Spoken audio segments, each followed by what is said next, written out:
Saudara, sebanyak 1.000 pasang seragam sekolah gratis mulai dibagikan.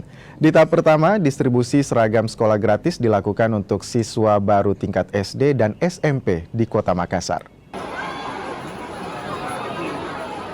Pemberian seragam gratis disambut antusias oleh pelajar. Wali Kota Makassar, Munafri Arifudin, menyerahkan seragam sekolah gratis ke siswa baru di SMP Negeri 3 dan SD Sambung Jawa Makassar. Seragam yang diberikan langsung dipakai oleh siswa penerima bantuan. Siswa mengaku senang mendapat seragam baru dan bisa berhemat.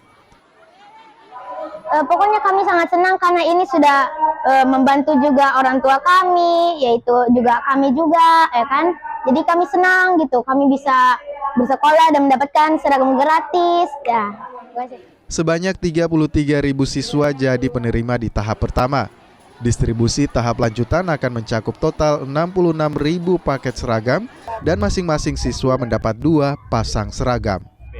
Nah, kita berharap di dalam proses ini, karena ini adalah kegiatan yang perdana, mungkin ada hal-hal yang masih belum berjalan dengan baik, tapi insya Allah ini akan berjalan setiap tahunnya, seperti itu. Dan kita berusaha untuk memperbaiki ini setiap tahun bisa lebih baik. Program seragam sekolah gratis dilaksanakan untuk membantu orang tua siswa dan memastikan tidak ada lagi siswa yang tidak bersekolah karena tidak memiliki seragam. Nila Rustam, Kompas TV Makassar, Sulawesi Selatan.